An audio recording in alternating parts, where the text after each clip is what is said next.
Takeshi était un clochard ordinaire qui a réussi à décrocher une petite amie canon, contrairement à vous, misérable solitaire. Cependant, lorsqu'un mage maladroit le transforme, lui et sa petite amie, en magicien pour aider à combattre dans une guerre magique secrète, il abandonne le combat pour applaudir leurs fesses magiques à la place. Tout commence avec Takeshi se préparant pour l'école, souhaitant pouvoir commencer une nouvelle vie loin de sa famille.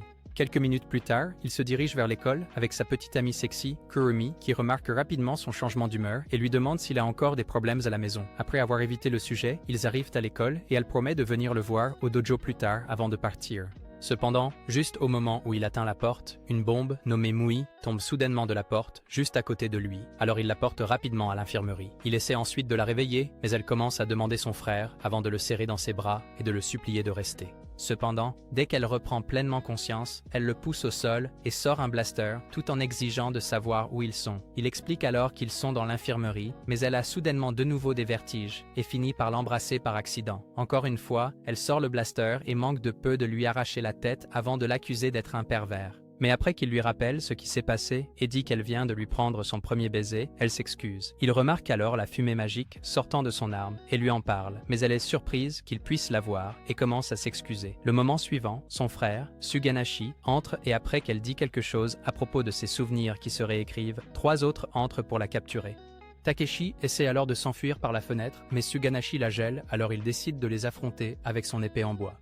Un épéiste nommé Takao l'affronte, mais après plusieurs minutes à essayer de porter un coup, Takeshi le repousse avec un coup douloureux à la poitrine. Takao décide alors de se donner à fond et déclenche une rafale d'attaques puissante jusqu'à ce que Takeshi acquiert soudainement une capacité qui lui permet de prédire les mouvements de Takao. Après avoir vu à travers la dernière attaque, il dit à Mui de se baisser et frappe la main de Takao, ce qui le fait lancer l'épée à travers le mur de glace de Suganashi. Juste au moment où il s'échappe, un ami de Takeshi, nommé Kazumi, arrive et devient curieux en les voyant courir, alors il essaie de les rattraper. Mais après que Takao et son copain à 4 yeux passent, il arrête Hotaru pour lui demander pourquoi ils poursuivent Takeshi, seulement pour se faire attaquer par son aiguille magique. Mui arrive alors à un coin avec Takeshi et commence à s'excuser de l'avoir introduit dans le monde dangereux de la magie. Après s'être effondrée et avoir dit qu'elle voulait seulement sauver son frère, il lui dit de ne pas s'inquiéter juste avant que Kurumi n'apparaisse et demande si c'est pour ça qu'il s'éclipse toujours. Juste à ce moment-là, Takao les rattrape et demande à Takeshi une autre revanche pour tester ses capacités, mais Takeshi est confus car il ne connaît presque rien à la magie. Après que Mui ait expliqué que le contact avec sa fumée magique a dû déclencher son affinité pour celle-ci, Seigneur Quatre-Yeux essaie de l'attraper, mais Kurumi le frappe avec son sac et dit qu'elle a quelques questions pour Mui. Il libère alors une mallette pleine de frelons sur eux en guise de représailles, mais Takao le traite d'idiot avant qu'une réaction douloureuse ne lui fasse perdre toutes les cellules magiques de son corps. En voyant cela, Kurumi explique qu'attaquer un autre magicien dans le monde normal fait immédiatement perdre ses pouvoirs à l'utilisateur. Et quand Takeshi demande pourquoi cela ne lui est pas arrivé dans le bureau de l'infirmière, elle lui rappelle qu'il n'avait pas encore activé ses pouvoirs.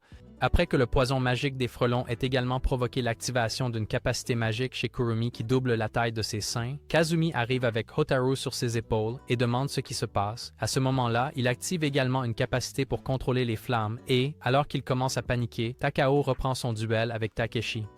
Avant qu'il n'utilise sa nouvelle magie d'évasion pour contrer chaque attaque, mais il réalise rapidement qu'il ne pourra pas esquiver indéfiniment, alors il fait signe à Mui pour obtenir du soutien. Alors que Takao se lance dans l'attaque finale, elle tire un puissant rayon de lumière qui l'aveugle complètement jusqu'à ce que Takeshi lui assène un coup violent à la gorge.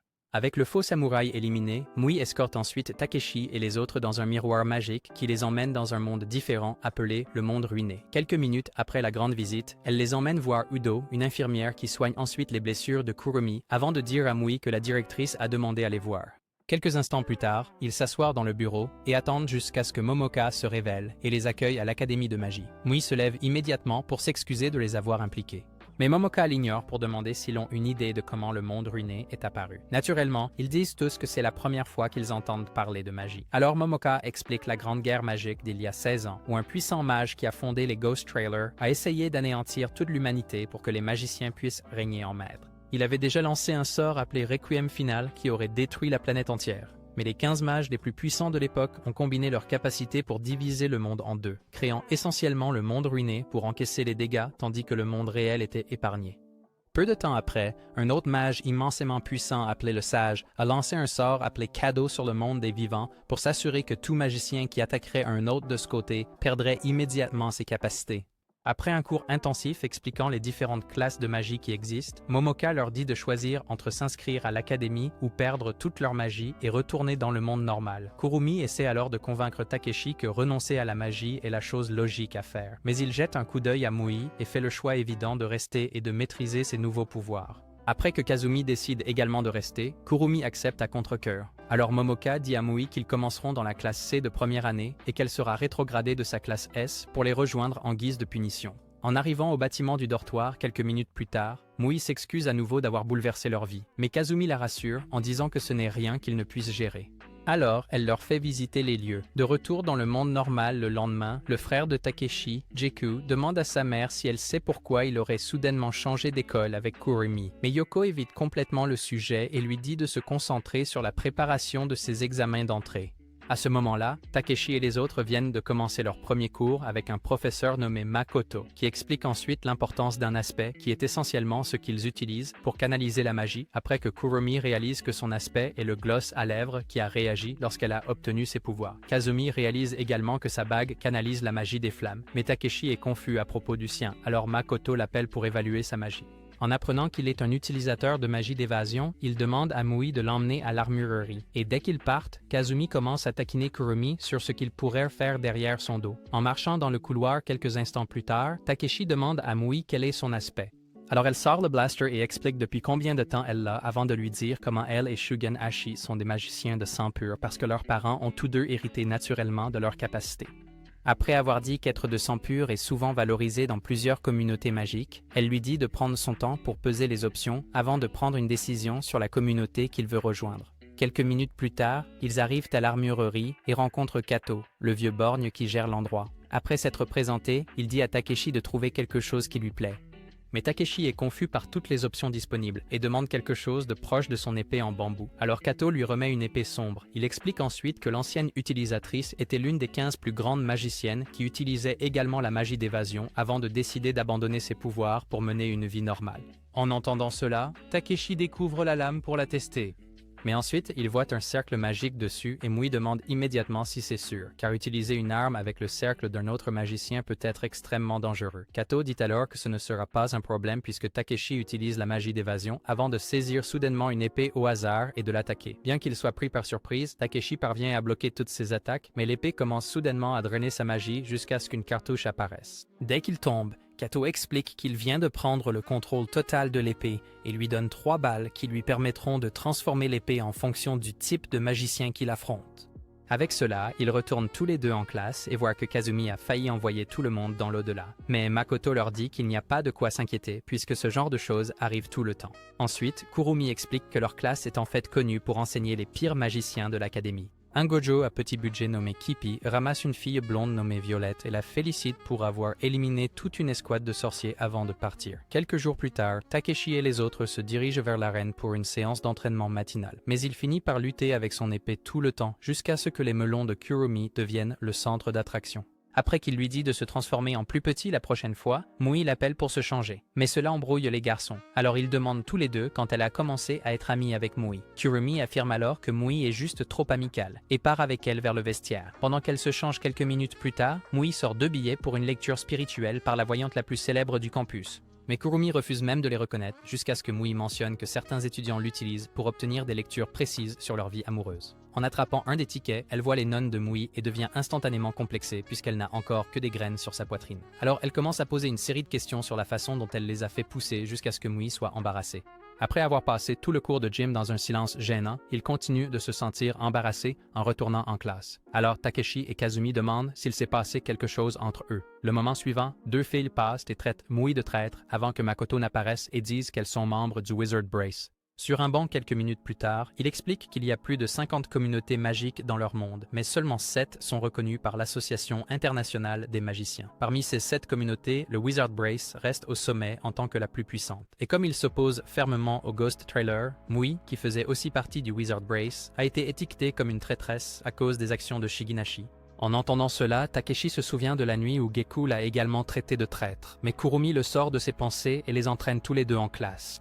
Plus tard, Takeshi surprend un groupe de gars en train d'échanger des photos sexy de Kurumi. Alors il les prend toutes et dit aux gars d'arrêter. Alors il demande pourquoi ils s'en soucient. Juste au moment où il dit qu'ils sortent ensemble, Mui entre et devient soudainement émotive avant de passer devant Kurumi qui voit alors le visage triste de Takeshi et réalise qu'il pourrait ressentir quelque chose pour Mui. Plus tard, elle remarque comment il continue de la regarder pendant les cours et devient encore plus contrariée. Alors elle va pour la lecture et demande quel sera l'avenir de sa relation avec lui. Après que le voyant dit qu'il cherchera un autre chaton à applaudir dans un avenir proche, elle refuse de l'accepter et s'enfuit. Cependant, en courant, elle repense à quelques heures plus tôt lorsque Mui l'a trouvée dans les escaliers et lui a parlé du baiser accidentel qu'elle a partagé avec Takeshi. Elle aperçoit ensuite Takeshi de l'autre côté du couloir et essaie de recréer le même baiser en lui fonçant dessus. Mais il lui ferme la bouche et demande si elle va bien. En apprenant qu'elle est en colère à propos du baiser avec Mui, il demande pourquoi elle est si contrariée. Alors elle lui rappelle qu'ils sont en couple. Le moment suivant, il demande s'ils peuvent arrêter de faire semblant d'être ensemble. Mais cela la prend par surprise, alors elle s'enfuit à nouveau. En s'entraînant quelques jours plus tard, Kazumi lui demande pourquoi elle a abandonné leur routine habituelle, ce qui amène Takeshi à réaliser qu'elle les évite complètement depuis l'incident. En sortant quelques instants plus tard, Mui l'arrête pour lui demander si elle est la raison pour laquelle Kurumi a cessé de leur parler. Mais il lui dit de ne pas s'inquiéter et lui tapote la tête pendant que Kurumi regarde. Plus tard, elle voit Kurumi dans les toilettes des dames et essaie de parler de tout, mais Kurumi commence soudainement à demander si elle aime quelqu'un avant de sortir. Cependant, sur le chemin du retour en classe, un certain Chad lui propose un rendez-vous. Elle le rejette rapidement et prétend être toujours en couple avec Takeshi. Alors qu'elle se retourne pour partir, il lui attrape l'épaule pour essayer à nouveau. Mais cela lui rappelle soudain un incident traumatisant et la paralyse de peur. Heureusement, Takeshi arrive et chasse le prétendu séducteur avant de s'assurer qu'elle va bien. Tout en s'assurant qu'elle va bien, il se souvient comment ils ont décidé de commencer la fausse relation, juste pour empêcher les harceleurs de l'attaquer. Il lui dit alors qu'ils n'ont pas arrêté de se parler simplement parce qu'il ne veut pas continuer la fausse relation. À peu près au même moment, Jeku rejoint Kyoko pour le dîner et dit soudain qu'il a envie de se réconcilier avec Takeshi. Il repense alors au jour où Takeshi lui a parlé de la relation avec Kurumi. En entendant qu'ils sortaient réellement ensemble, il s'est énervé et a commencé à s'éloigner. Alors Takeshi a essayé de le calmer. Mais au dernier moment, il a apparemment été possédé par quelque chose qui l'a poussé à jeter Geku juste devant une voiture en pleine vitesse. Avec son voyage dans le passé terminé, Geku se traîne dans les escaliers et retrouve sa haine pour Takeshi.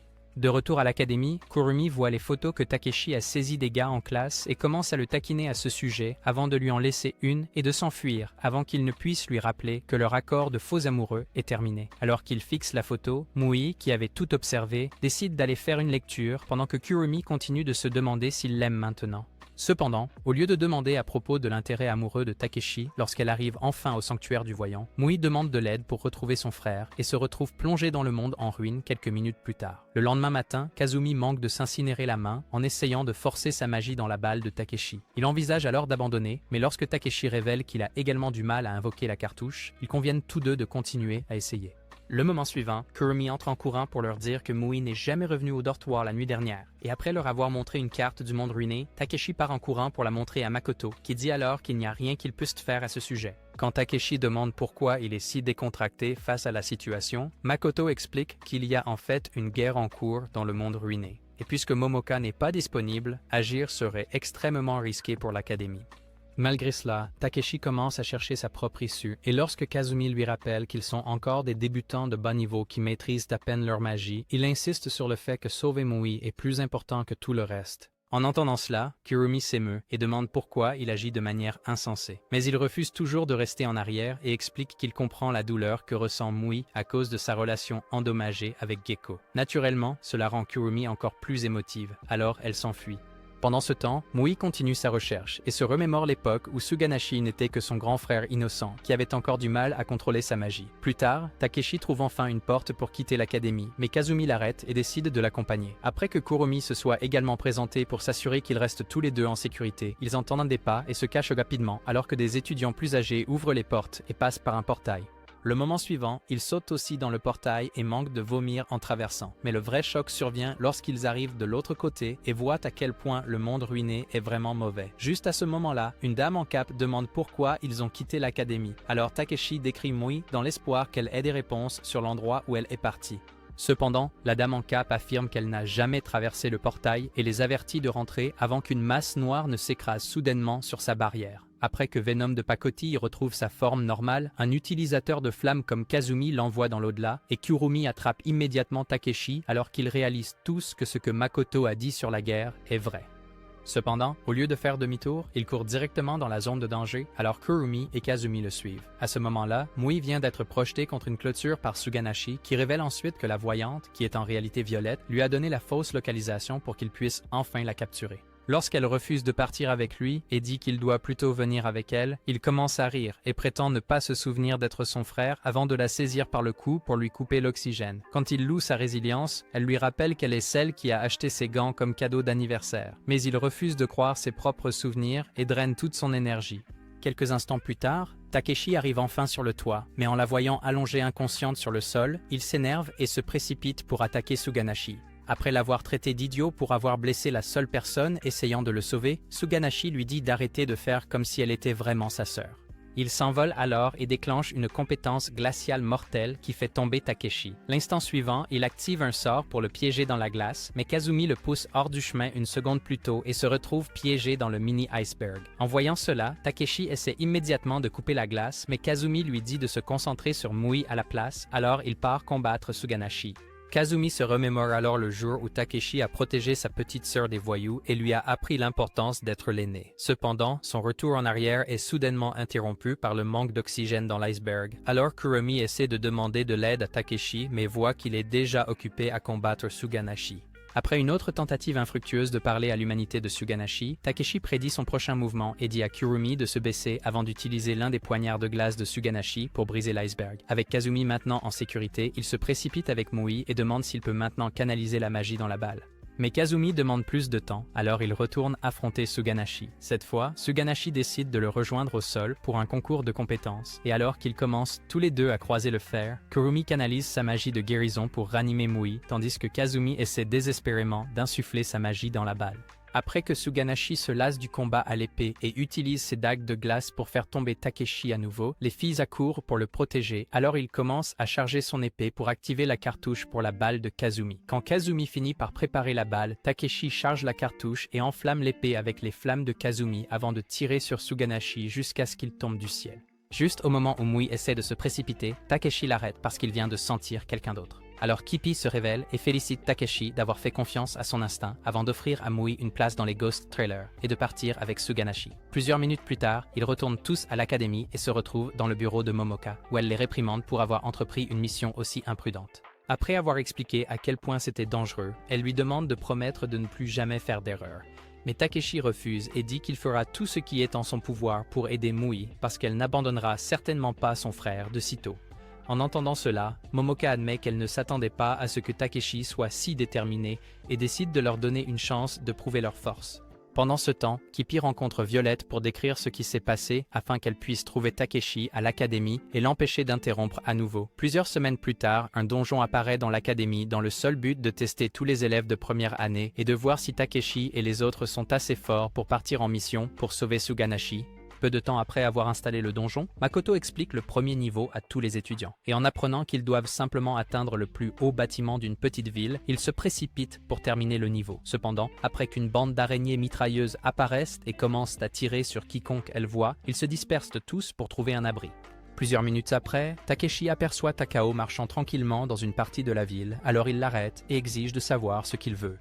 Takao demande alors qui il est, ce qui le prend au dépourvu car il se souvient encore clairement avoir failli perdre la tête lors de leur combat dans le monde normal. Une fois de plus, il commence à demander à Takao pourquoi un membre des Ghost Trailers passe aussi le test. Mais après l'avoir traité d'idiot, pour avoir même pensé qu'il est l'un des méchants, Takao s'éloigne pour continuer le test. Alors que Takeshi continue d'essayer de comprendre ce qui vient de se passer, Momoka rejoint Makoto pour lui dire qu'ils doivent surveiller les étudiants afin d'éviter le nombre de victimes qu'ils ont eues l'année précédente. Il en profite alors pour lui parler de Takao et de la façon dont leur sort de reconstruction de la mémoire semble fonctionner parfaitement, et elle répond en lui rappelant qu'ils ont besoin de tous les combattants possibles pour la guerre. À mesure que le test progresse et devient encore plus dangereux, Violette arrive avec 2 mages des Ghost Trailers et utilise la magie noire pour s'infiltrer dans le donjon. Le moment suivant, Takeshi, qui était sur le point d'être écrasé par un rhinocéros géant, est téléporté dans un labyrinthe. En même temps, Kurumi est également déconcerté par les portails sombres qui apparaissent et se retrouve exposé à un golem de terre. Alors Takao saute pour la sauver et tranche le golem d'un seul coup d'épée. Il lui demande alors si elle a laissé son cerveau dans le dortoir avant de sortir, mais elle est confuse de le voir agir si gentiment et demande s'il n'est pas la même personne qui a combattu Takeshi. En entendant cela, il se souvient de la conversation avec Takeshi plus tôt et essaie de poser plus de questions, mais ses blessures poussent les censeurs du donjon à l'envoyer à l'infirmerie pour traitement. Juste à ce moment-là, Kazumi trouve Kurumi, alors ils rejoignent tous les deux Takeshi et Mui pour comprendre ce qui se passe. Lorsque Kurumi mentionne ce qui s'est passé avec Takao, Takeshi lui parle aussi de leur conversation, et Mui réalise immédiatement que ses souvenirs ont été modifiés, mais elle lui dit de se concentrer sur le nettoyage du donjon. Ils unissent alors leurs efforts pour comprendre le labyrinthe, mais alors qu'ils commencent enfin à se diriger vers la sortie, un golem encore plus puissant apparaît. Alors Takeshi active sa magie d'évasion pour prédire ses mouvements. Cependant, cela le repousse quand même. Alors, Mui prend le relais avec son blaster, mais son tir le plus puissant ne laisse à peine une éraflure. En voyant cela, Kazumi essaie de charger son poing, mais il commence immédiatement à attaquer. Il décide donc d'utiliser la balle magique comme avant. Voyant qu'il avait déjà infusé sa magie de flamme plus tôt, il la lance à Takeshi, mais sa visée terrible ruine tout le plan. Alors Takeshi dit aux filles de distraire le golem. Cependant, après que les provocations de Kurumi fonctionnent un peu trop bien, Kazumi se précipite pour bloquer le coup de poing du golem et se retrouve coincé dans un buisson. Heureusement, Takeshi parvient enfin à équiper la balle et transforme son épée avec la magie de Kazumi avant de faire exploser le golem d'un seul coup. Le moment suivant, ils remarquent tous un tas de cartes à jouer volant vers les portails. Et tandis que Mui commence à soupçonner Violette, elle décide de prendre l'épée de Takeshi pour elle à tout prix. Dans le bureau de Momoka plus tard dans la journée, Yudu lui fait un massage des épaules pendant qu'ils discutent de la façon dont elle savait que les Ghost Trailers sont dans l'académie. Après qu'elle ait affirmé que tout cela fait partie de son plan, Yudu lui rappelle que Takeshi et les autres ont prouvé qu'ils sont assez forts pour aller récupérer Suganashi.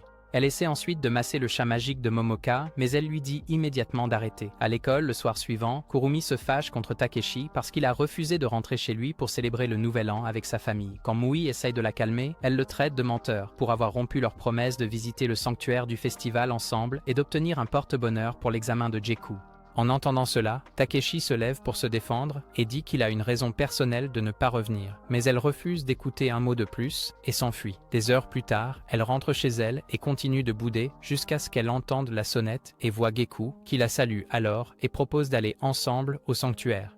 Après avoir accepté, elle exprime sa colère envers Takeshi pour ne pas être venu et dit à Geku de penser à se réconcilier avec lui. Mais Geku affirme que c'est lui qui évite en fait la conversation. À ce moment-là, il lui dit qu'ils n'auront plus besoin de maintenir la fausse relation parce qu'il a décidé de se transférer dans leur lycée. Alors qu'elle essaie de digérer le choc de ce qu'il vient de dire, Kippi et Suganashi commencent à comploter pour en tirer avantage. Le jour suivant, Mui termine une séance d'entraînement intense avec Takeshi et explique combien il est important de se pousser à la limite absolue chaque jour s'il veut maîtriser la capacité de son épée. Elle lui dit ensuite de se détendre sur le sol froid, où il met, après avoir vu ses gâteaux juste devant lui, il décide de rentrer à l'intérieur. Elle essaie alors de le retenir, mais il remarque qu'elle a de la fièvre et la porte pour trouver Yudo. Quelques minutes plus tard, il finit par la border dans son lit et remercie sa chance que personne ne l'ait vu entrer dans le dortoir des filles.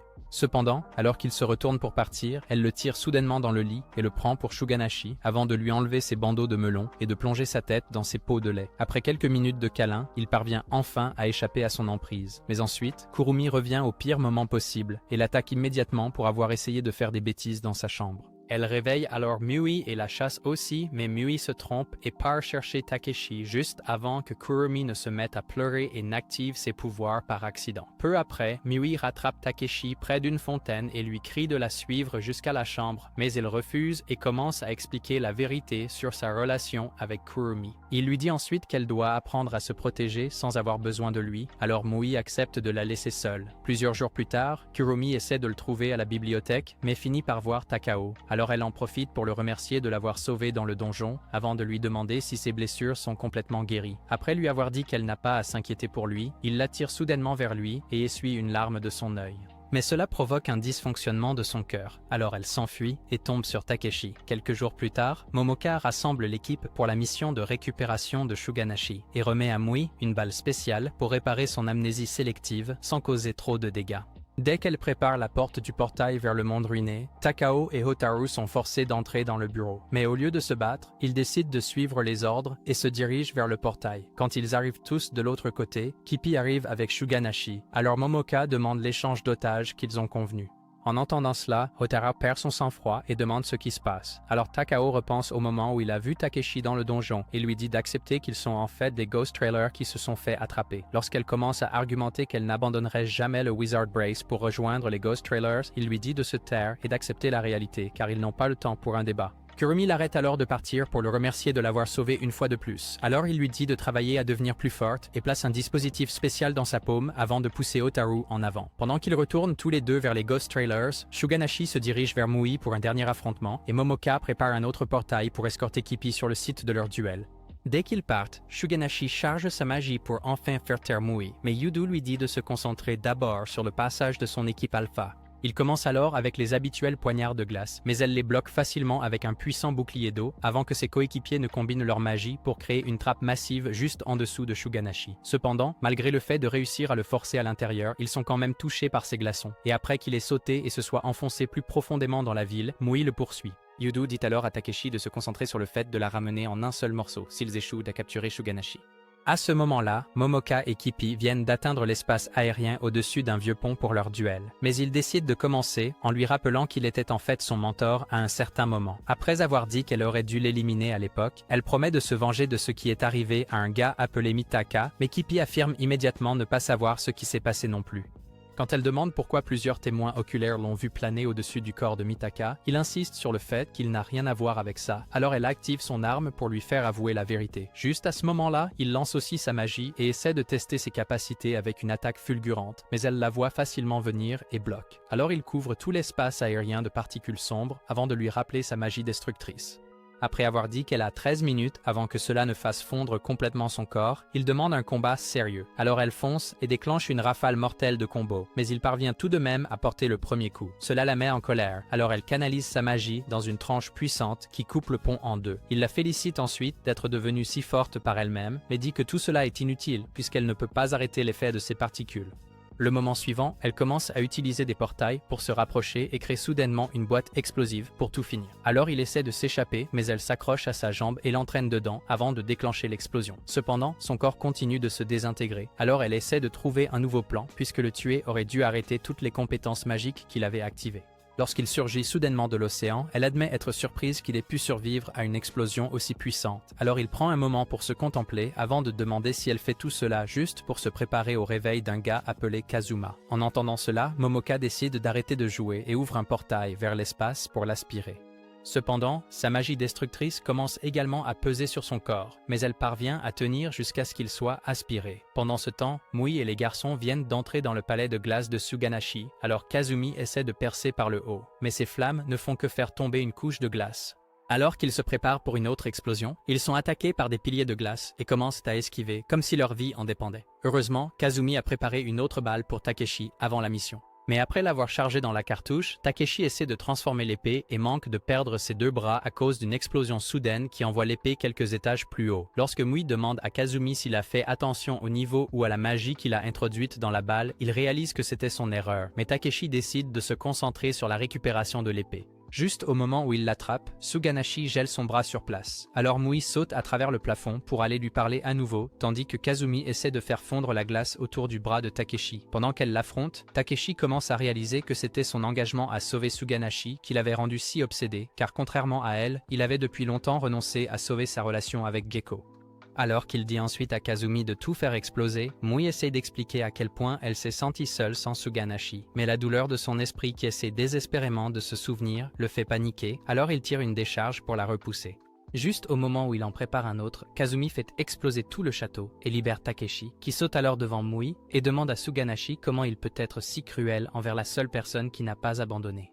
Le moment suivant, des larmes commencent à couler sur son visage, alors Mui charge immédiatement la balle spéciale que Momoka lui a donnée et attend que Takeshi et Kazumi s'écartent avant de tirer sur Suganashi. À l'académie le lendemain, Momoka se réveille dans un costume de demi-momie et s'excuse auprès de Hyudo d'avoir été trop faible avant de dire qu'elle doit continuer à se battre pour s'assurer que Kazuma reste affaibli. Hyudo l'arrête alors et explique comment elle a l'intention de passer les prochaines semaines à faire absolument tout ce qu'elle veut. Mais Momoka est rapidement effrayée en réalisant que Hyudo veut juste réaliser ses fantasmes bizarres. Pendant ce temps, Suganashi, qui vient également de se réveiller à l'infirmerie, serre Mui dans ses bras et promet de ne plus jamais la quitter. À peu près au même moment, Kippy se remémore comment il a réussi à survivre dans l'espace avant de retrouver Violette, qui lui demande alors s'il a trouvé un remplaçant pour Suganashi. Quand elle et deux autres remplaçants potentiels commencent à se moquer de lui pour avoir choisi Suganashi, il les envoie instantanément au Seigneur et dit à Violette de se concentrer sur le réveil de Kazuma avant de présenter le remplaçant de Suganashi. Dans un rêve quelques nuits plus tard, Takeshi se retrouve paralysé dans une grande mare de sang et alors qu'il lutte pour se lever, Kurumi apparaît soudainement et demande frénétiquement son aide. Le moment suivant, un monstre apparaît et s'accroche à elle. Alors elle lui donne un dernier baiser avant d'être réduite en morceaux. Après s'être réveillé et avoir repris son souffle, il retourne se coucher sans se rendre compte que son épée a drainé la magie de son corps pour utiliser sa forme humaine. Le jour suivant, Suganashi montre certaines de ses capacités à Takeshi et à tous les autres en classe pour s'assurer qu'ils comprennent l'importance des bases. Plus d'une heure plus tard, Mui voit que Takeshi est à bout de souffle. Alors elle s'excuse pour l'intensité de Suganashi, mais Takeshi affirme qu'il est d'accord tant que cela l'aide à devenir plus fort. Lorsqu'elle lui tend soudainement un paquet de chocolat et lui rappelle que c'est la Saint-Valentin, Suganashi commence à poser une série de questions sur ses sentiments pour lui jusqu'à ce qu'elle soit gênée et l'entraîne ailleurs. Kurumi profite alors de l'occasion pour lui offrir également une boîte de chocolat. Mais au lieu d'être claire sur ses sentiments, elle agit de manière désinvolte et prétend avoir déjà accepté qu'il ne l'aimera pas. Après qu'il l'ait remercié, elle propose de lui montrer un bon endroit pour les guimauves, afin qu'il puisse obtenir des cadeaux de retour pour elle et Mui. Dans un rêve plus tard cette nuit-là, il se retrouve dans les nuages et est confus lorsque Mui apparaît soudainement et commence à courir vers un grand pudding. Alors qu'il essaie désespérément de l'arrêter, elle l'ignore complètement et finit par tomber à travers les nuages avant qu'il ne se réveille. Juste au moment où il sort prendre l'air, Suganashi revient d'un travail important et lui demande s'il va bien. Alors il mentionne les rêves récents. Suganashi explique alors que la plupart des cauchemars sont en fait causés par la magie avant de lui dire d'aller voir Yudu si les symptômes s'aggravent. À l'infirmerie le lendemain, il est surpris lorsque Mui explique comment elle a trébuché en se précipitant à la cafétéria pour du pudding, mais alors qu'il essaie de tout assembler, son cerveau décide de redémarrer.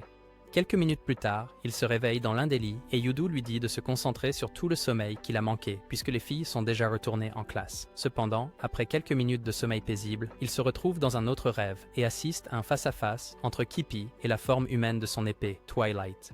Juste à ce moment-là, Yudu voit Twilight drainer sa magie, alors elle commence immédiatement à le gifler jusqu'à ce qu'il se réveille. Après avoir demandé pourquoi il n'a jamais pensé à lui parler des cauchemars, elle explique comment ils sont considérés comme les prédictions les plus précises des événements futurs parce qu'il est presque impossible de les changer même après avoir fait le rêve. Elle explique en outre à quel point il serait dangereux de laisser Twilight drainer sa magie avant de lui dire de garder l'épée loin de son lit avant de dormir la nuit. Malgré cela, il place encore Twilight juste à côté de lui cette nuit-là, mais cette fois, il ignore la plupart du rêve pour se connecter avec elle à la place. Le lendemain, Momoka l'appelle dans son bureau pour lui donner le choix entre lui remettre l'épée ou faire ce que Yudu a dit. Lorsqu'il essaie de refuser, elle le menace avec un crayon et lui demande pourquoi il serait heureux de sa situation actuelle. Alors il explique comment voir les rêves pourrait l'aider à se préparer pour ce qui l'attend.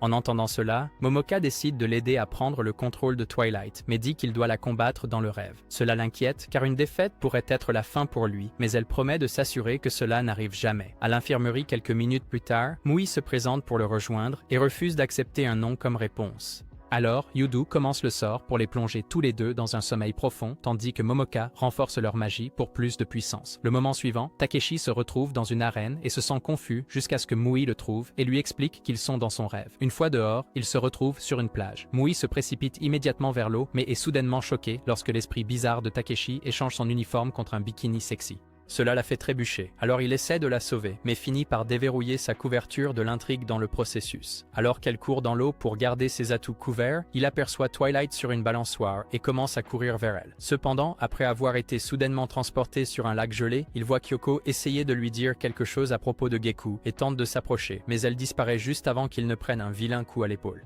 En voyant que c'est Geku, il est confus et se demande si c'est aussi une autre prédiction ou juste Twilight qui essaie de le perturber. Juste à ce moment-là, elle reprend enfin sa forme originale. Alors, il attrape l'épée pour se battre, mais elle l'avertit que ce serait inutile car il n'est pas aussi fort que le propriétaire original. Après avoir également transformé son bras en épée, elle attaque, et il réalise rapidement qu'elle avait raison sur sa faiblesse. Alors Mui intervient pour aider et manque de se faire couper en deux. Pour le faire abandonner, Twilight commence alors à drainer sa magie.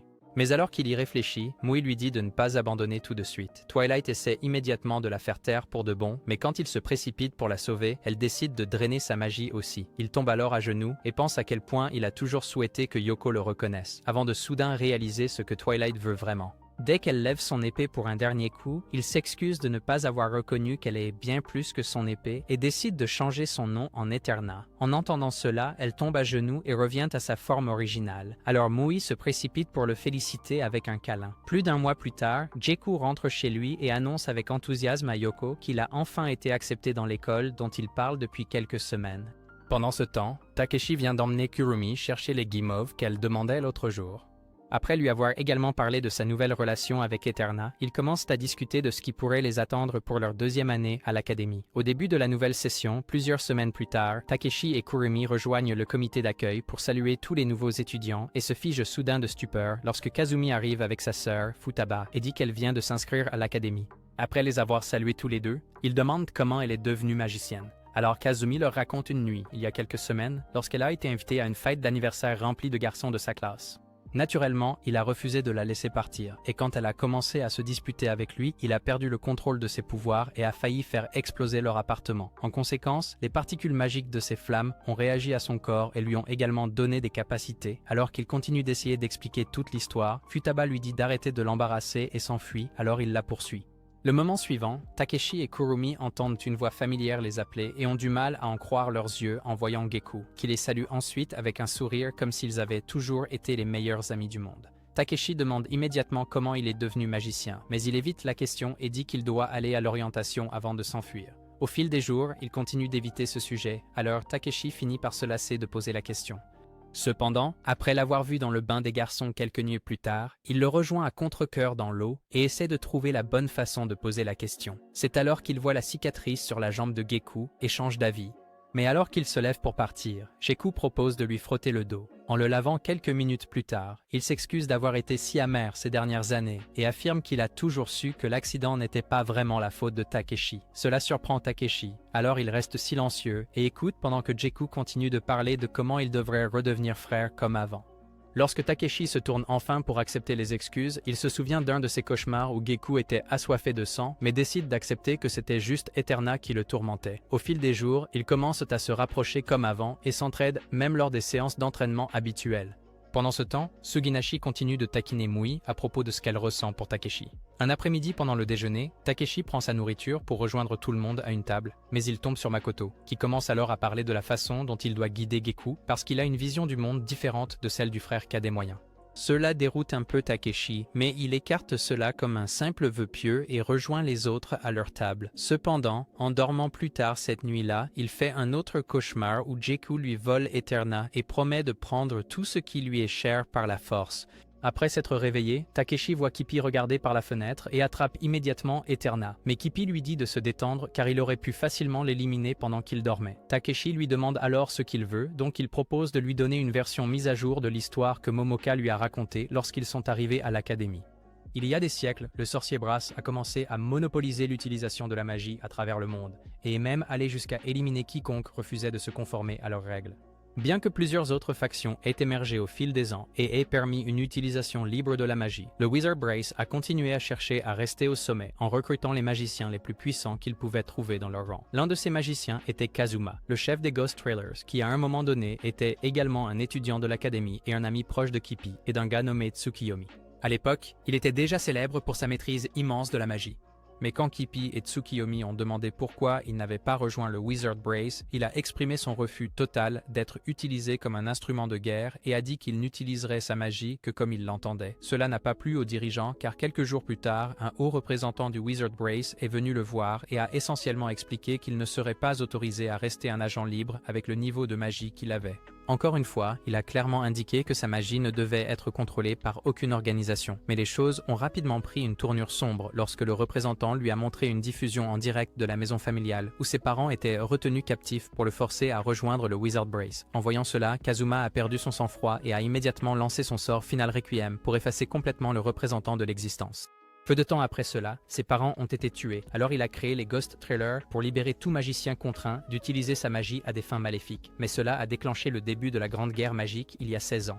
Après des jours de bain de sang sans fin, Kazuma a trouvé l'un des 15 grands magiciens et a essayé d'utiliser son sort Final Requiem sur elle, mais Tsukiyomi a sauté à la dernière minute pour la protéger. Après qu'il ait été éteint comme une allumette usée, Yoko est tombée à genoux et Kazuma a également ressenti un niveau de douleur similaire à celui qu'il avait éprouvé lorsque ses parents ont été tués.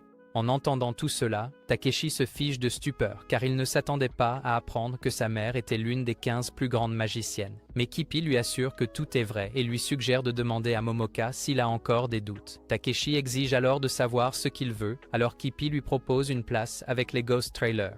Et lorsqu'il refuse, Kippi demande l'épée car elle sert de preuve du sacrifice de Tsukiyomi. Encore une fois, Takeshi refuse et dit qu'il ne choisira pas les Ghost Trailers. Alors Kippi lui dit d'y réfléchir et l'assure que la vérité sera révélée grâce à sa magie de prédiction. Le lendemain, Takeshi se rend directement au bureau de Momoka pour demander si sa mère était vraiment l'une des 15 plus grandes magiciennes. Quand elle dit que c'est vrai, il essaie alors de demander qui a tué les parents de Kazuma, mais sa magie révèle soudain une réponse qui le laisse stupéfait, alors il s'enfuit. Presque au même moment, Kazuma ouvre les yeux et voit Kippi veiller sur lui avant de perdre à nouveau connaissance, les larmes coulant sur son visage. Juste à ce moment-là, Kippi se réveille et appelle Violette pour lui demander si c'est enfin le moment, mais elle lui dit de ne pas essayer de le réveiller car il retrouvera ses forces par étapes jusqu'au jour de son véritable réveil. Plusieurs nuits plus tard, Kazuma se réveille enfin dans une pièce remplie de tous les principaux représentants des Ghost Trailers, et Kippi explique immédiatement combien de temps s'est écoulé avant de demander de nouveaux ordres. Kazuma leur dit alors de reprendre la guerre contre le Wizard Brace dès que possible. Le lendemain en classe, Takeshi réfléchit à l'un de ses cauchemars où il a vu un dragon rouge et essaie de trouver une sorte de solution au cas où cela se produirait réellement. Juste au moment où Mui lui dit qu'il est temps pour le cours suivant, un tremblement de terre secoue toute l'académie. Le moment suivant, Takeshi voit le dragon rouge de son cauchemar et attrape rapidement Eterna, mais en voyant les éclats de verre sur le point de frapper Kurumi, il tire des rayons magiques pour les briser. Kazumi part ensuite à la recherche de Futaba, alors Takeshi attrape les filles et s'enfuit avant que le dragon ne commence à brûler toutes les salles de classe exposées. En quelques minutes, l'académie entière est détruite et la plupart des étudiants sont capturés par une faction magique appelée les Pendragons. Après que la recherche de Kizune pour Futaba l'ait mise en encore plus de danger, Takeshi et Kurumi partent à la recherche de Geku tandis que Mui commence à chercher Suganashi. Quelques instants plus tard, elle se retrouve entourée des deux côtés par des magiciens pendragons et parvient à bloquer une attaque enflammée du premier groupe. Cependant, cela la laisse exposée à une attaque à l'épée, mais Suganashi arrive au dernier moment pour la protéger. À peu près au même moment, Momoka reçoit également la visite surprise de 3 magiciens pendragons qui lui rappellent qu'ils étaient la seule équipe qu'elle n'a pas pu vaincre lors de la première guerre. Après qu'elle leur ait dit de passer les banalités, le premier gars transforme son bureau en un vide qui neutralise ses capacités. Mais quand la petite Miss bavarde active une compétence drainant la vie pour la tuer, Momoka les regarde calmement comme si de rien n'était, les laissant tous sans voix. Elle détruit ensuite le vide avant d'expliquer comment elle a créé un petit portail juste derrière le deuxième gars parce qu'elle pouvait dire que son travail est de protéger quiconque s'accroche à lui. Il cessait encore de comprendre comment elle a pu les vaincre si facilement, alors elle les aspire dans l'une de ses boîtes noires pour éviter une autre séance de bavardage. Juste à ce moment-là, Violette apparaît et agit comme si les 3 geeks à l'esprit lent comptaient vraiment pour elle, jusqu'à ce que Momoka lui dise d'aller droit au but. Le moment suivant, Violette invoque une Valkyrie au goût de chocolat et l'envoie pour éliminer Momoka. Mais après avoir vu que cela prendra beaucoup plus pour gagner, elle invoque aussi le dragon rouge. En voyant cela, Momoka essaie de concocter un sort puissant, mais elle se fait fouetter par la queue et finit enterrée sous les décombres. Peu après, Mui et Suganashi emmènent Kazumi à l'infirmerie et supplient Yudu de l'examiner immédiatement. Elle le place donc sur le lit et effectue un rapide examen avant de les rassurer qu'il a juste besoin de repos. À ce moment-là, Takeshi et Kurumi viennent de trouver Geku, alors elle essaie de courir vers lui. Mais Takeshi la retient soudainement, alors que ses capacités se déclenchent soudainement à cause des intentions malveillantes de Geku. Lorsqu'il demande à Geku pourquoi il est vraiment à l'académie, Geku décide d'arrêter de faire semblant d'être un frère heureux et admet qu'il a rejoint les Ghost Trailers après que Kippi lui a appris à utiliser la magie. En entendant cela, Kurumi lui dit d'arrêter de travailler avec eux, mais il refuse et dit qu'il a besoin de leur aide pour devenir assez fort pour sa vengeance. L'instant d'après, il apparaît soudainement derrière Takeshi et manque de lui tailler la colonne vertébrale.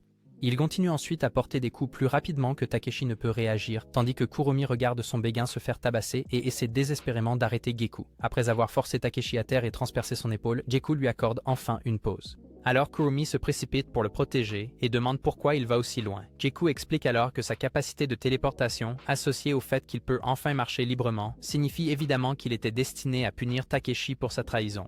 En entendant cela, Takeshi se relève et dit à Kurumi de rester en arrière avant de charger sa magie et de demander à Geku si tout ce qu'il veut vraiment, c'est de l'humilier avec une raclée. Après avoir dit qu'il veut emmener Eterna ainsi que Kurumi chez les Ghost Trailers, Geku charge aussi sa magie et se fait soudain pousser une paire d'ailes avant de transformer Takeshi en sac de sable humain jusqu'à ce qu'il perde connaissance. Encore une fois, Kurumi court vers lui, alors Geku la retient et le frappe à plusieurs mètres. Cependant, Kurumi se précipite à nouveau et commence soudainement à l'embrasser jusqu'à ce que ses pouvoirs la transforment en son clone. En voyant cela, Geku s'énerve et l'assomme également avant de l'emporter avec Eterna. Dans un rêve quelques minutes plus tard, Eterna montre à Takeshi une scène du futur où Geku tue Yoko. Il lui demande alors frénétiquement de l'aider, mais elle lui dit de venir la trouver d'abord. À ce moment-là, Mui vient d'atteindre le couloir, mais en voyant Violette debout devant lui, elle se prépare à se battre. Violette invoque alors une nonne assoiffée de sang venue de l'enfer pour la combattre, mais Mui parvient à la retenir jusqu'à ce qu'elle voie Violette ramasser Takeshi. Alors qu'elle essaie de l'atteindre, la nonne la tire vers le bas avec un fouet et se prépare à l'achever, mais elle est soudainement déchirée par de puissants rayons de 3 mages. Après que la blonde sexy qui les dirige crée une petite tempête de poussière pour confondre. Violente, elle laisse tomber Takeshi et s'enfuit. Alors Mui se précipite pour le réveiller. Kisaki se présente ensuite comme une sorcière de Kamlo juste avant que Suganashi n'apparaisse et la remercie pour son aide. Alors qu'il continue de se sourire, Mui explique qu'elle est en fait son ex. Mais alors que Takeshi essaie de se lever, ses blessures le font s'évanouir à nouveau. Alors Kisaki et ses filles l'emmènent dans un hôpital spécial pendant que Mui regarde l'appareil que Takao a donné à Kuromi. 3 jours plus tard, Takeshi se réveille et est choqué de voir Mui habillée comme une infirmière du hub.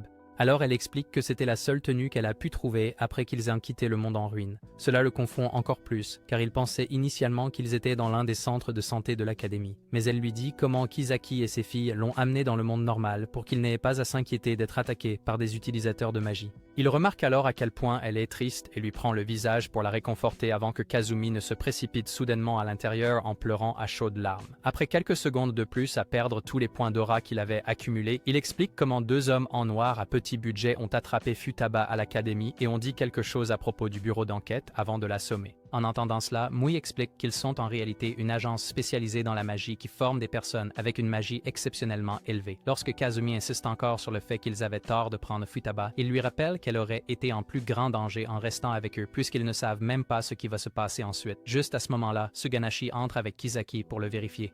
Et après avoir expliqué la situation actuelle à l'académie, ils disent tous les deux à Kazumi et Mui de rester à l'hôpital avec Takeshi jusqu'à ce qu'ils se rétablissent complètement. Ils demandent alors s'ils ont une idée d'où Geku a emmené Kurumi, mais Suganashi lui dit de ne pas s'en faire car les Ghost Trailers ont des repères partout dans le monde en ruine. Alors qu'il continue d'expliquer à quel point il serait dangereux de quitter l'hôpital précipitamment, Mui se souvient de l'appareil de tout à l'heure, mais décide de le garder pour elle. Plus tard dans la nuit, Takeshi en a assez de rester assis et essaie de s'éclipser. Mais ensuite, il surprend Kisaki disant à Suganashi qu'il doit partir, parce que Kamlo est une institution réservée aux filles. Après que Suganashi l'ait convaincu de le laisser finir de se rétablir, il réalise à quel point tout mouvement soudain serait inutile et retourne dans la chambre. Le lendemain, Kazuma retrouve suffisamment de force pour s'adresser aux Ghost Trailers. Et après qu'il leur donne l'ordre de commencer la guerre, Kippi passe dans le monde normal pour une partie importante de la mission. Quelques minutes plus tard, il traverse les magiciens dans un petit manoir avant de trouver Wise, le grand magicien derrière le sort, empêchant les magiciens de se battre dans le monde normal. Lorsqu'il explique comment la guerre donnera enfin à tous les magiciens la liberté d'utiliser leur magie comme ils le souhaitent et de régner en maître en tant qu'espèce dominante, Wise le traite de lunatique. Avec le reste de son énergie, il dit à Kippi que la guerre ne mènera qu'à plus de carnage, mais Kippi lui répond qu'ils l'ont déjà accepté avant de lui planter un coup dans le cœur. À ce moment-là, le sort de Wise se brise et les magiciens du monde ruiné commencent immédiatement à sauter à travers les portails pour combattre dans le ciel. Au matin, Takeshi entend parler des combats et se souvient immédiatement de ce cauchemar où Geku attaquait Yoko. Il demande donc à Suganashi la permission de rentrer chez lui. Il essaie immédiatement de dire non, mais Kisaki propose de l'escorter, alors il accepte. Quelques heures plus tard, Takeshi rentre chez lui. Et Yoko essaie d'abord d'exprimer son inquiétude, mais leur relation endommagée rend difficile pour l'un ou l'autre d'admettre qu'ils se sont manqués. Kisaki lui remet alors une demande formelle de l'évêque de Kamlo, lui demandant de former Takeshi. Après leur avoir rappelé qu'elle n'a même plus sa magie, elle demande pourquoi il pense qu'elle est suffisamment compétente pour le former. Alors Kisaki se tourne vers Takeshi et lui demande s'il veut qu'elle l'entraîne. Il dit alors qu'il est prêt à faire n'importe quoi tant qu'il peut sauver Kurumi. Alors Yoko prend une bague de la lettre et décide de l'aider. Dans un dojo bien plus tard, elle explique que la bague lui donne un contrôle temporaire sur la magie avant de demander s'il a envisagé le fait qu'il risquerait sa vie en essayant de sauver Kurumi. Après qu'il ait de nouveau affirmé que tout cela en vaudrait la peine s'il la sauvait, elle continue à le battre pour le reste de la journée car il a encore à peine le contrôle de sa magie. Plus tard dans la soirée, elle s'effondre soudainement dans le dojo. Alors Kisaki se précipite pour demander pourquoi elle se pousse à bout malgré le fait qu'elle sait que la bague est, qu'elle draine sa force vitale en échange de l'utilisation limitée de la magie. À peu près au même moment, Mui montre enfin l'appareil à Takeshi et explique qu'il est en fait utilisé pour la téléportation, ce qui signifie probablement qu'il pourrait être un moyen d'accéder à la cachette où JQ a emmené Kurumi. Quand il demande pourquoi elle ne l'a pas mentionné plus tôt, elle lui rappelle à quel point il est toujours impatient dans les situations à haut risque. Après s'être excusé d'avoir bouleversé toute sa vie en lui faisant découvrir la magie et commencer à pleurer à chaudes larmes, il essuie ses larmes et la remercie de l'avoir toujours protégée depuis leur première rencontre. Dans un rêve le lendemain, Kurumi trouve le corps de Takeshi allongé à côté d'elle et panique avant de se réveiller et de voir qu'elle lui ressemble exactement. Juste à ce moment-là, Geku arrive et s'enthousiasme de la voir réveillée, mais il lui demande si elle peut revenir à sa forme normale parce qu'il ne veut pas s'amuser avec le corps de son frère. En entendant cela, elle se rassoit sur le lit et se demande si le baiser lui a donné cette nouvelle capacité de cloner les gens. Mais Geku continue de confesser son amour obsessionnel, alors elle lui dit d'arrêter de faire semblant parce qu'il ne la voit que comme un trophée qu'il peut récupérer de Takeshi.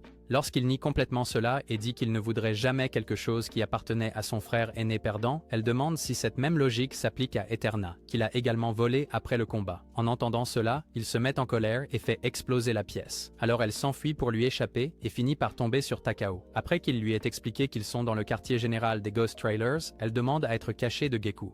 Alors, il l'emmène dans sa chambre et admet qu'il se souvient de tout avant que le bracelet magique n'efface sa mémoire. Cependant, il propose toujours d'aider, mais ensuite, ils entendent la porte et se retrouvent d'une manière ou d'une autre à se blottir par terre juste avant que Hotaru n'entre. À peu près au même moment, Takeshi prend son déjeuner, mais commence à penser à comment JQ a failli l'envoyer de l'autre côté, jusqu'à ce que Kisaki arrive avec Suganashi pour lui demander s'il est prêt à affronter les Ghost Trailers. Il dit alors qu'il veut seulement protéger Kurumi et ne veut rien avoir à faire avec la guerre, puisqu'il ne connaît presque rien, ni des Ghost Trailers, ni des Wizard Brace. Après qu'il soit parti avec sa nourriture, Suganashi lui dit qu'il veut clairement se battre uniquement pour les personnes qui lui sont chères. Mais Kisaki lui rappelle ce qui se passe chaque fois qu'un puissant magicien refuse de choisir un camp. De retour dans la chambre de Geku, Hotaru vient de finir de rire de la façon dont Kurumi s'est transformé en Takeshi.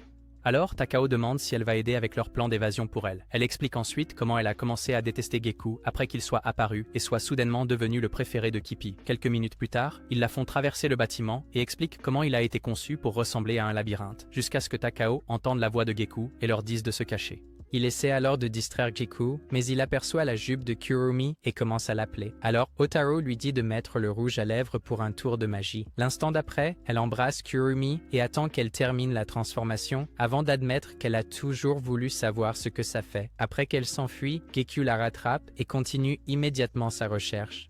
Alors Takao emmène Kurumi pour trouver une sortie, mais Kippi demande soudainement à lui parler, alors il lui souhaite bonne chance avant de partir. Elle essaie alors de trouver une sortie par elle-même, mais après plusieurs minutes à courir le long des murs, sa magie de transformation s'estompe. Elle retourne donc tranquillement dans une pièce au hasard, seulement pour rencontrer Kazuma, qui l'invite ensuite dans un endroit spécial du bâtiment. De retour dans le monde normal, Takeshi vient de terminer son premier sort, mais Yuko lui dit de se concentrer sur le rendre beaucoup plus rapide avec une incantation. Elle active alors un sort à elle et lui fait contrôler le flux de magie jusqu'à ce qu'il commence à l'éviter. En voyant cela, elle se souvient de quand il jouait avec Geku et quand il remarque finalement le changement d'humeur soudain, elle décide d'arrêter l'entraînement pour la journée. Alors qu'elle se tourne pour partir, il lui demande pourquoi elle ne leur a jamais parlé de sa vie de magicienne. Et quand elle prétend que c'est parce qu'elle n'était jamais très douée, il lui dit d'arrêter de mentir. Cependant, elle s'effondre soudainement, alors il se précipite pour la rattraper, et quand elle essaie de lui dire quelque chose à propos du jour de l'accident de Geku, il l'arrête et dit qu'ils peuvent en discuter plus tard. À ce moment-là, Kurumi vient de réaliser que la personne qu'elle suivait est Kazuma. Alors, elle demande ce qu'il pourrait bien vouloir d'elle. Des heures plus tard, Takeshi se décide à la sauver. Et quand Mui apparaît soudainement pour prendre de ses nouvelles, il la remercie pour toute son aide et promet de ramener Kurumi en sécurité. Après qu'elle décide de l'accompagner, Kazumi se présente également pour l'aider. Alors, il utilise le dispositif de téléportation pour ouvrir un portail vers les remorques fantômes. Juste à ce moment-là, Takao et Hotaru apparaissent. Alors, Takeshi lui lance le dispositif et demande Kurumi. Takao admet alors être surpris qu'il prenne le risque de venir au QG sans renfort et dit qu'il a hâte d'avoir une revanche. Mais Takeshi explique qu'ils veulent seulement Kurumi. Après que Hotaru dit qu'elle peut s'occuper de Moi, Takao se précipite pour combattre Takeshi. Alors, Kazumi décide d'aider Moi. Alors qu'ils l'affrontent tous les deux, Takeshi continue d'échanger des coups avec Takao et parvient à peine à rester debout, car sa nouvelle épée n'est même pas à moitié aussi forte qu'Eterna. Malgré cela, il réussit à garder Takao sur ses gardes. Alors Kazumi décide d'arrêter de jouer avec Otaru et déclenche une puissante explosion qui la renverse. Elle passe ensuite à l'assaut verbal, mais il décide de rester physique et lui coupe le cerveau avec un coup de tête brutal. Le moment suivant, Mui se précipite pour aider Takeshi, mais il lui dit d'attendre jusqu'à ce que Takao crée une barrière puissante qui fissure presque son épée en deux. Après avoir dit qu'aucune attaque ne l'a jamais traversée, Takeshi donne le signal à Mui et se précipite vers lui, tandis qu'elle utilise une incantation pour lancer un rayon plasma chargé de sa magie. Takeshi le combine alors avec ses capacités et brise le bouclier de Takao en un instant, le laissant sans voix. Après que Kazumi ait ramené Otaru pour l'humilier, Takeshi demande à nouveau où se trouve Kurumi. Takao explique alors tout ce qui s'est passé après l'avoir vu et s'excuse de ne pas l'avoir gardé en sécurité. Takeshi le remercie ensuite d'avoir au moins essayé de la protéger et part avec Mui et Kazumi pour continuer à chercher. Peu de temps après, il retourne dans le monde normal et se précipite chez lui, car le cauchemar de l'attaque de Geku sur Kyoko est le seul indice qu'il lui reste. Mais au moment où il atteint enfin la maison, Geku sort par la porte d'entrée avec du sang sur ses vêtements et dit qu'il est déjà trop tard. En voyant cela, Takeshi commence à demander où est Kyoko. Alors Geku explique qu'il essayait seulement de se défendre quand elle l'a attaqué. Encore une fois, Takeshi exige de savoir ce qu'il a fait à Kyoko, et quand Geku lui dit de ne pas s'inquiéter car ce n'était pas un coup fatal, Takeshi se prépare à l'attaquer. Alors il libère sa magie et révèle Eterna qu'il a déjà modifiée avec ses capacités. En voyant cela, Takeshi est surpris, mais le véritable choc survient lorsqu'il invoque Eterna sous sa forme humaine et la force à l'attaquer. Après qu'elle l'ait fait tomber avec une puissante explosion et lever son épée pour lui trancher la tête, Geku la ramène dans l'épée et dit soudainement à Takeshi qu'il n'était pas réellement responsable de l'accident qui lui a cassé la jambe. Dès que les mots sortent de sa bouche, Takeshi se fige et demande de quoi il parle. Alors Geku explique comment Kyoko a demandé à l'évêque de Kamilete de le tuer ce jour-là. Cependant, après qu'il n'ait fini qu'avec une jambe endommagée, elle a apparemment décidé de les laisser continuer à croire que Takeshi était derrière tout cela. Takeshi demande alors pourquoi elle voudrait jamais vouloir tuer son propre fils. Et tandis que Geku lui raconte comment toutes ces techniques de torture n'ont rien pu en tirer, elle repense au jour où elle a eu un des cauchemars d'Eterna et s'est promis de ne jamais laisser Geku devenir Kazuma. De retour à l'extérieur de la maison, Takeshi se lasse des diatribes de Geku et dit qu'il ne cherche que des raisons de blesser les gens. Cela fait perdre son sang-froid à Geku, qui essaie de couper Takeshi en deux, mais finit par fendre tout le quartier alors que Takeshi esquive l'attaque. Alors qu'ils commencent tous les deux à renforcer leur magie, Takeshi commence à avoir des doutes en se remémorant tous les bons souvenirs qu'il a partagés avec Geku. Mais après avoir vu la soif de sang dans ses yeux, il accepte que son petit frère est depuis longtemps perdu et se lance à l'attaque de toutes ses forces. En quelques secondes, ils s'envolent tous les deux et continuent d'échanger des coups à la vitesse du son. Mais contrairement à leur premier combat, Takeshi parvient à prendre le dessus en prédisant chacun des mouvements de Geku. Après qu'il ait fait couler le premier sang, Geku essaye de se téléporter à une distance sûre, mais Takeshi le prédit à nouveau et se précipite vers lui avant même qu'il n'apparaisse. Cependant, juste au moment où il essaie de porter le coup final, un éclair les sépare avant que Mui et tous les membres du Wizard Brace n'apparaissent pour combattre Kippi et les fantômes remorques dans une bataille finale. Lorsque Mui essaie de l'aider, Suganashi l'arrête et dit qu'ils doivent se concentrer sur les fantômes remorques. Alors Takeshi continue de se battre contre Geku, tandis que le ciel commence soudainement à ressembler au 4 juillet. Au milieu de toute cette agitation, Kurumi essaie désespérément de trouver Takeshi, tandis que Mui se précipite pour aider Kazumi alors qu'il commence à encaisser trop de coups. À ce moment-là, Geku s'arrête soudainement de se battre et dit à Takeshi qu'il fait cela uniquement parce qu'il est déjà allé trop loin et ne se sent plus rachetable. Mais ensuite, Takeshi promet de pardonner tout ce qui s'est passé et tend la main pour le prouver. Après avoir également désactivé sa magie, Geku vole lentement vers lui tout en chargeant secrètement Eterna. Mais juste au moment où il s'approche suffisamment pour attaquer, Kurumi se précipite pour sauver Takeshi et se fait poignarder à la place. En voyant cela, Geku commence immédiatement à s'excuser, tandis que Takeshi essaie de l'empêcher de s'évanouir.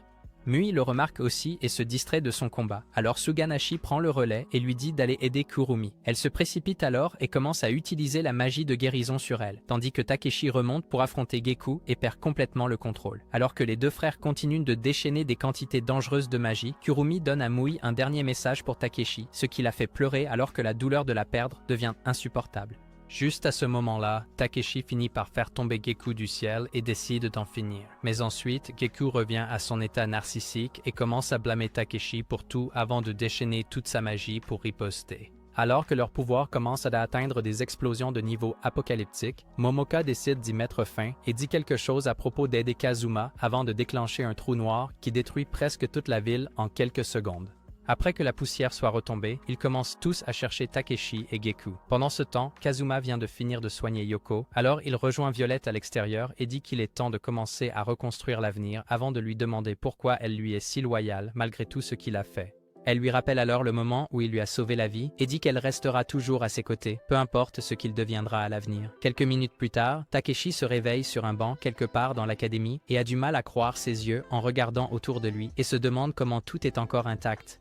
Le moment suivant, une jeune version de Yoko sort en courant, suivie par une version encore plus jeune de Makoto, qui l'appelle Senpai, et demande de l'aide avec des brochures, avant qu'ils ne passent tous les deux juste à côté de Takeshi. Après s'être rassis sur le banc et s'être assuré qu'il n'est pas devenu fou, Takeshi essaie de comprendre tout ce qui se passe actuellement et manque de perdre la tête lorsqu'il lève les yeux et voit une affiche indiquant que c'est 1998. Le moment suivant, il voit Kippi marcher avec une version plus jeune de Momoka, qui commence alors à lui demander de la laisser tranquille jusqu'à ce que Tsukiyomi apparaisse et lui dise d'arrêter d'être un pervers.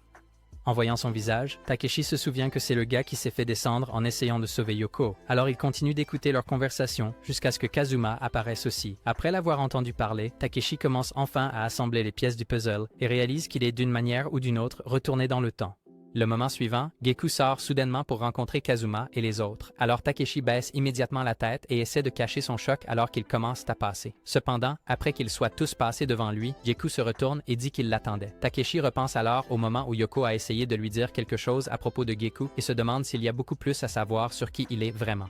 Pendant ce temps, Kurumi et Mui arrivent au bord du cratère créé par Momoka et essaient de comprendre ce qui lui est arrivé. Geku est-il vraiment le frère de Takeshi ou un démon que Kazuma et Momoka ont essayé de vaincre tout ce temps? Commentez la deuxième partie pour le découvrir et n'oubliez pas d'activer les notifications après vous être abonné pour ne jamais manquer nos récapitulatifs.